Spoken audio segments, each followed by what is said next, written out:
Greetings, kindred. Voivode Maquette here, and welcome back to our world of darkness, where the World of Darkness just released this preview on the Sabbat Black Handbook, and I wanted to take a look at it. I have not given this a look at all yet. In fact, this was just brought to my attention, and I'm looking at this, and it's not that long. It's 8 pages of the of what we're expecting the whole book to be, and so I doubt there's going to be much information. But I think this is more just going to be a look at their writing style and everything they're doing here. It seems to be covering a little bit. This has to do with the thought process of the Sabbat right here, about how they hate the antediluvians and such. Let's see, the church militant.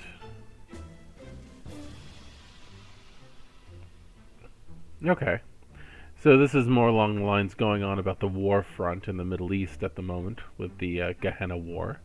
Let's see, no surprise then that perhaps more than the other sect, there's an S, the Sabbat heeds the beckoning, and indeed plunges itself headlong into the occult conflicts of the Gehenna War. The Gehenna War idea of the beckoning, calling the elders, neutering the vampire world, truthfully. I get it. I don't like it. I like my elders. But, whatevs. But as things go, it does make sense that there would be less Sabbat, in my opinion, than in most of the other sects, due to the fact that where the elders of the Camarilla and the rare elders of the Anarch community would themselves be drawn into it by whatever force is actually calling them in, whether it be blood or mesmerism, and the Sabbat too, because keep in mind that Melinda Galbraith, the Toreador 5th generation regent of the Sabbat, well, she's not exactly a 4th generation, she's not exactly a, 5th, she's not exactly a 5th generation regent of the Sabbat, she's actually a 12th generation Tzimisce who's trying his best not to get caught, but the elders in the Sabbat are going to be called too. So understandable. But the neonates and the ancilli of the Sabbat are going to throw themselves headlong on where the elders are going.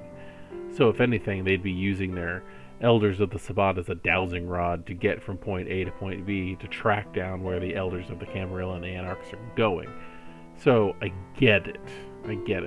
The idea here of the shattered domains, about them losing all their territory, as much fun as that is, when you're looking at the idea that, like, hell, Fiorenza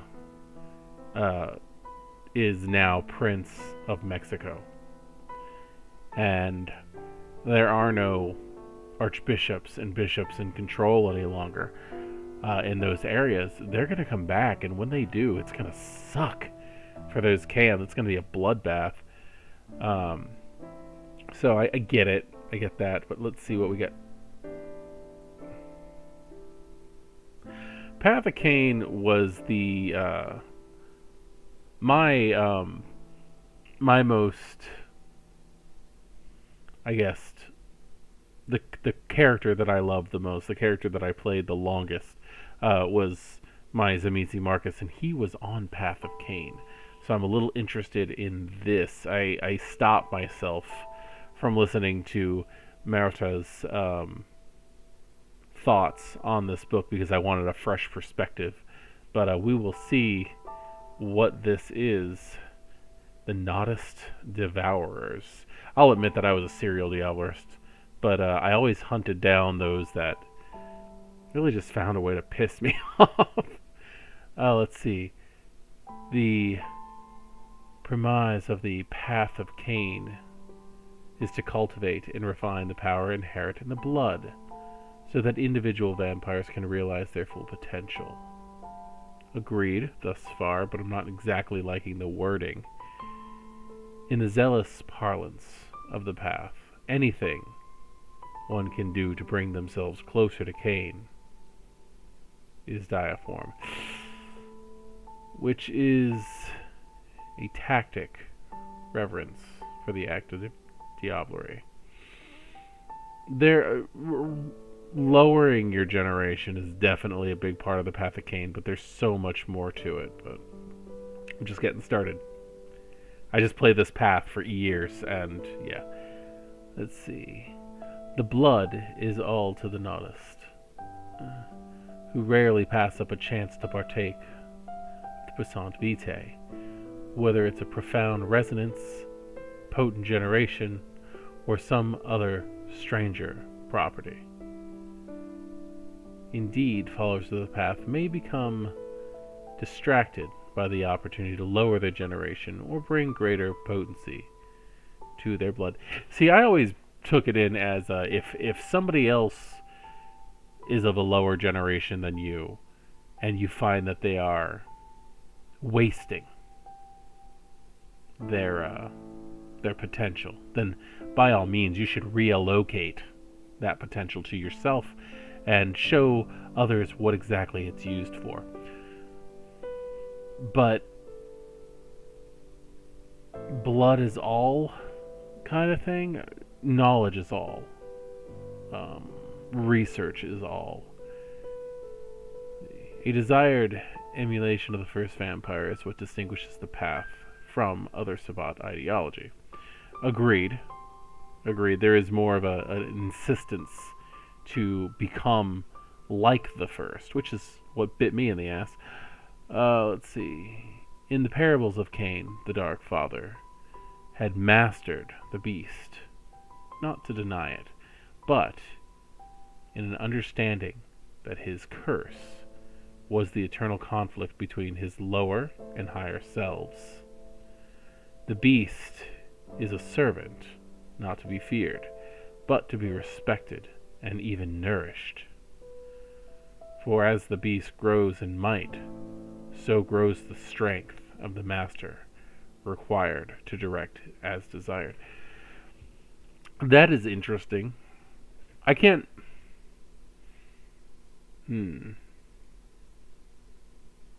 I feel like this is a very shortened version of what they should be saying, and it very well might be. We do understand that this is going to be a thicker book than 8 pages. Not much, but it's probably condensed here. I'm hoping it's condensed. This is, after all, a demo, so let's see. Ethics. Lower one's generation and concentrate the power of one's blood to become closer to Caine, and exalt in the potency it yields. That's a very interesting wording to it. Partake of all blood, the better to understand the power contains in it, to build wisdom from its nuances. Brook no failure from one's elders.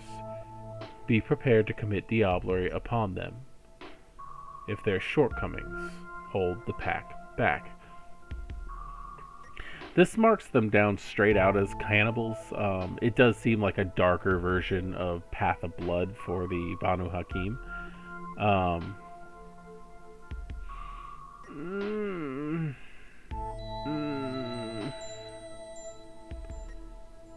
It's not a bad look, and I could see if these were tenants, if these were to be played as a player character, I would say that these would make wonderful tenants.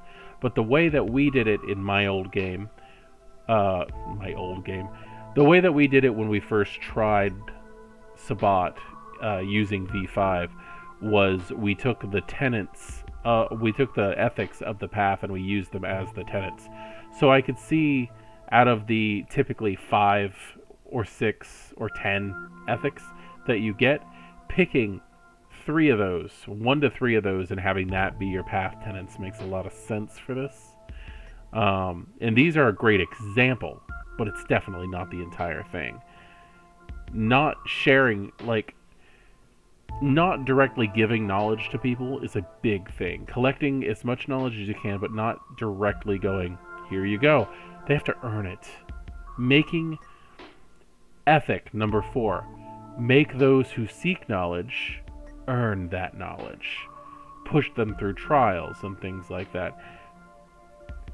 The Naudists were not ridiculous serial diabolarists and blood addicts. They were the scholars of Caine. They were the ones who were keeping the records of everything, so that when he returns, they could go, Dark Father, here is your library. Here's what has been happening since you've been gone.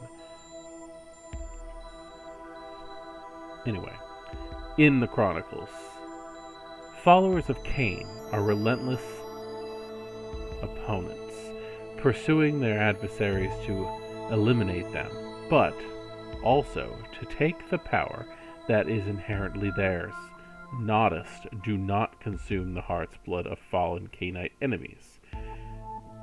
They take trophies. Oh, sorry.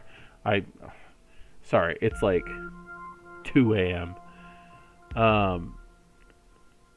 Naudists not only consume the heart blood of their fallen Cainite enemies, they take trophies to demonstrate their growing puissance. That's a new one. I think I would have enjoyed that, the idea of taking trophies. But that's really hard when you're talking about vampires, because they do have a tendency to rot quickly. Partial to refining one's blood is using it to further the Dark Father's ends, especially after availing themselves to potent vitae. Naudists also often become eager to prove its value, and even overconfident.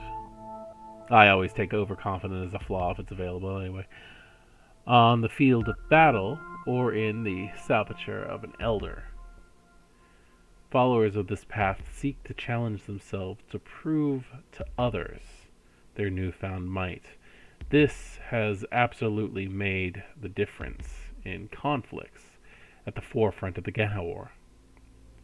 But in less overt circumstances, Naudists may find themselves overextended after the thrill of the heady feeding subsides. Only their righteousness prevents the path's followers from being impulsive, as they seek to match the Dark Father's ownership of the beast. Notably, Naudists don't suffer sunk costs. Naudists don't suffer sunk costs. If one particular approach isn't yielding results, it's time to change tactics, and in many cases, that change of tactics may involve double-crossing an erstwhile ally in hopes of turning their failings into personal gain. This makes the more fervent Naudists unpopular in the Sabbat, because if one always has to keep an eye on one's allies to stop them from opportunistic diablerie, that makes it hard to fight the actual enemy. From the Path of Caine perspective, though, if you're not part of the solution, you're dinner.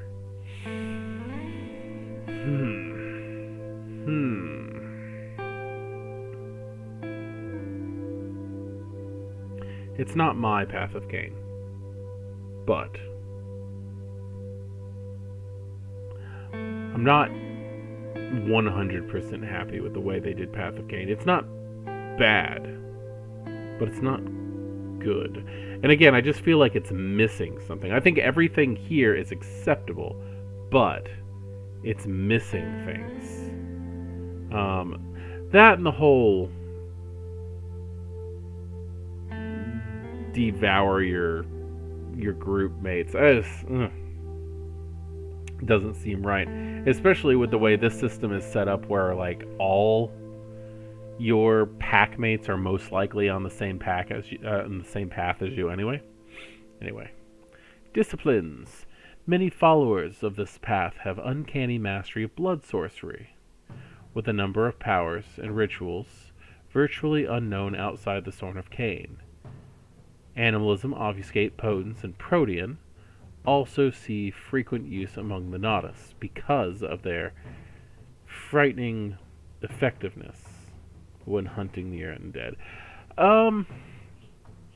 I played a Nautist, as I just said, but the big thing was learning the cardinal disciplines. Like, blood sorcery was never really important. I had it, don't get me wrong, but I started off as a Khaldun.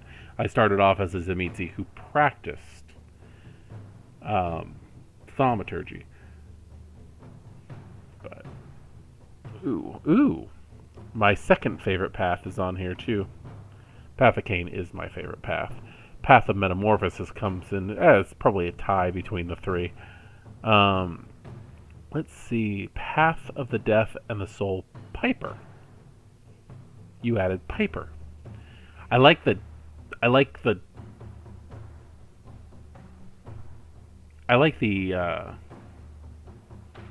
way that sounds. Some jobs require personal attention. The Piper scours the streets and allies of the prey city, one ear forever turned to the susurrus of the dead. They whisper to the victims, the ghosts and specters of those who suffered and died at the hands of their secret undead masters. The Piper promises retribution in exchange for services. Soon they will have an army. What is this? General difficulty 3. Oh, I guess that's that. I'm very confused on how this is set up here. Because general difficulty 3 to 4, standard dice. Oh, is this just a... Okay, well we're definitely looking at a Hecata here. So it's going to end up being a Harbinger. The Piper is an accomplished user of Oblivion ceremonies. Knows at least 4. Okay, so this is just an example of a character here. Ooh, Protean 3. Visceral absorption. I like that. Look at that art. That's beautiful. I like how it looks like it's steaming. Okay, so Visceral Absorption, Blood Sorcery 2, Protean. Blood Sorcery and Protean. A seldom seen, but unmistakably effective way to clean up a mess. This power turns the body of the vampire semi-permeable, while drawing inert blood and viscera into the vicinity inside of them, feeding their beast and sating their hunger. Other bodily remains, bereft of blood, crumble to ash or vanish in a greasy smoke, while the vampire using the power draws blood and gore to themselves and surrounding areas is left remarkably clean, and the Sabbat able to employ this ability use it as a way to cover their tracks with great effect. Rouse check 1, dice pool, strength plus Protean. System. Use of this power requires at least one dead body in the area of effect, roughly an area extending 5 meters in all directions from the user. The vampire rolls strength plus Protean.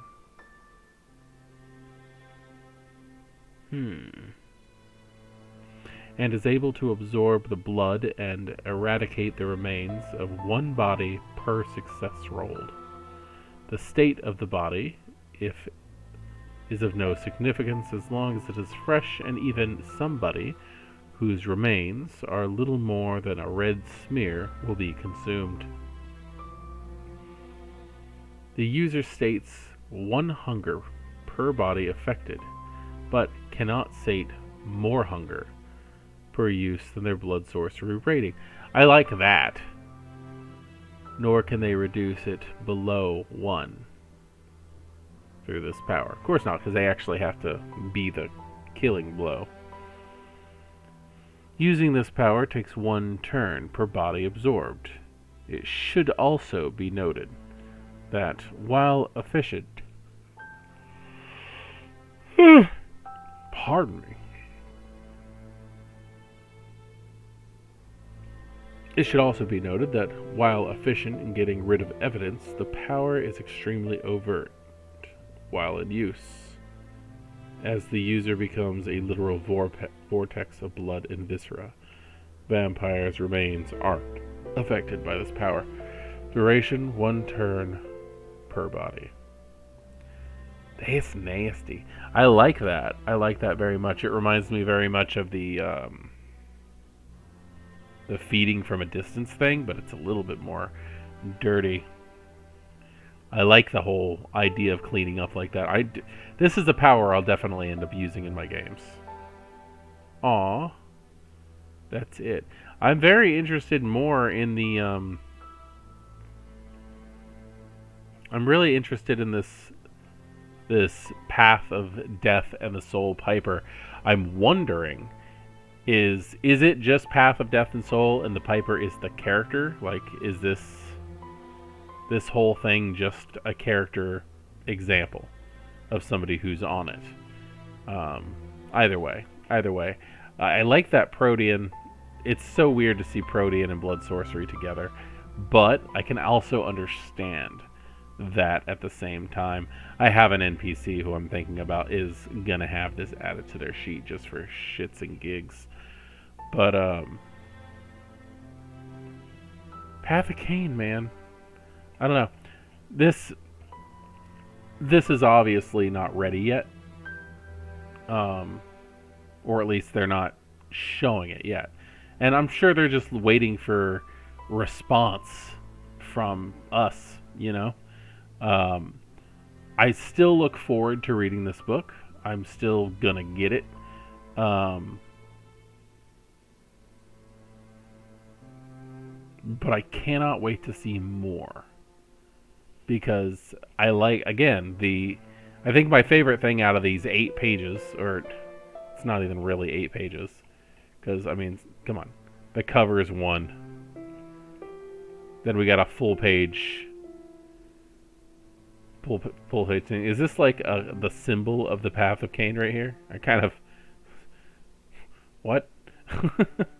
The animation, the illustration is pretty. I like this. I like everything that's going on here. I had a...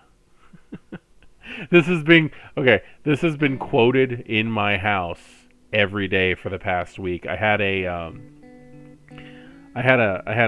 Sabbat pack NPCs that were attacking a player character Prince in my city one time, and the player had never seen Sabbat before. He had never interacted with it, and I wanted to give them something really scary. So I had this small pack assault them at his home.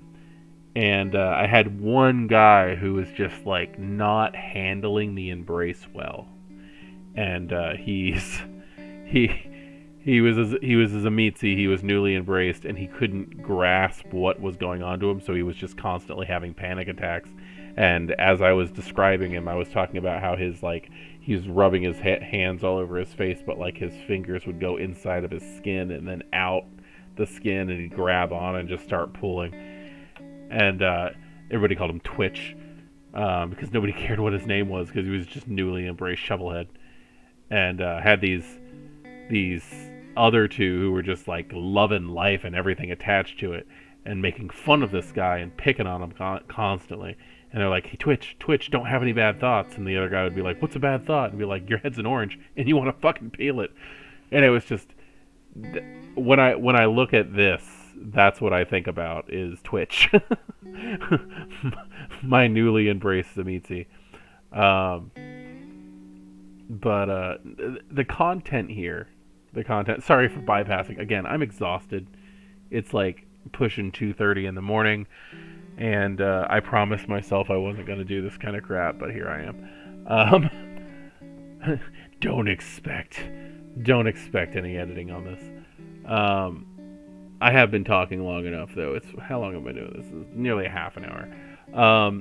What I'm seeing in the book is a nice skeleton. I'd like to see some flesh on it. And I'm sure I will, because again, this is a preview. But from what I'm seeing here, this is, like I said, it's just a who are the Sabbat kind of thing, which is good. I mean, it's not a big deal. But Path of Caine hurts reading it because it doesn't feel fleshed out enough. And if they're going for, here's a rando character to throw out as bad guy, then sure. You can do that. Because what you have here is the worst of the followers of Path of Caine.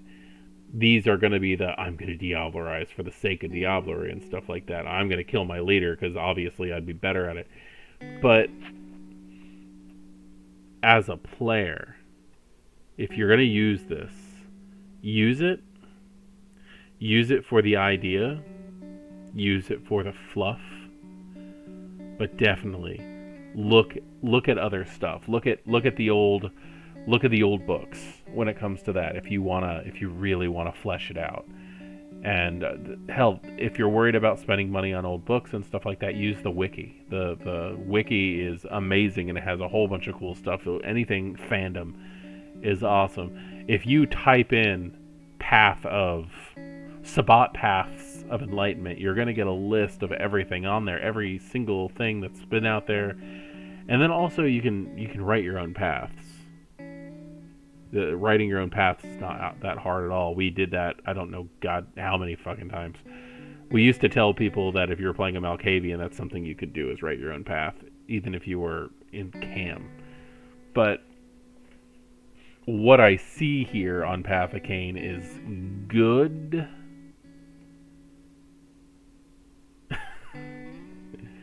But it's not the best, and it's definitely changed some, and I didn't expect it to be identical. If it was identical, why would they be making a book? If it was identical, then that would just be a waste of money. But I can see where it's going. I'm very, very interested in seeing what they're doing with Death and the Soul, because this actually does confuse me a little bit. Let me just go through this again. Some jobs require personal attention. The Piper scours the streets. This seems like a specific member of Path of Death and Soul. So this isn't the actual path itself, which sucks because I would actually love to see what they're saying about ethics and stuff here. But it looks to me like the idea that ethics are the tenets for humanity comparatively to Paths of Enlightenment. Because like back when we had the virtue system and we had the conscience, courage, and conviction. Self-control. Conscience, self-control, and courage. Conscience, self-control. Yeah, because it was there were a bunch of them. There was there was self-control. God, it's been forever. Conscience and conviction, self-control. I don't fucking know. Either way, when it first came out, the Sabbat had their own thing where instead of having courage, they had morale. And the higher your morale was, the more you would keep fighting, much like in the Camarilla, the Anarchs, the higher your courage was, the harder it was for you to get scared away and you'd keep fighting. But so I don't see a difference between this and that. Um, but it's lacking. It's lacking. And anyway, I'm being repetitive. I've been doing this for over half an hour. I'm gonna trim this back a little bit, but I want to get this up tonight, and it's late, and I want to get to sleep. So I will see you guys later. I'm very interested in knowing what your thoughts are on these 8 pages. The art is beautiful. Visceral absorption's fun. I gotta give him. That is, I have not read a discipline that I don't like. Like, there might be a thing here and there that I'm not too thrilled about, but visceral absorption looks like fun. Visceral absorption just looks like something I'd play with. Um, but we're coming to it. We're getting close to having things come out and have fun with that stuff. So let's hear your opinions on it. I am Voivode Maquette. This is Our World of Darkness. Tell me your opinions on Our World of Darkness. Good night.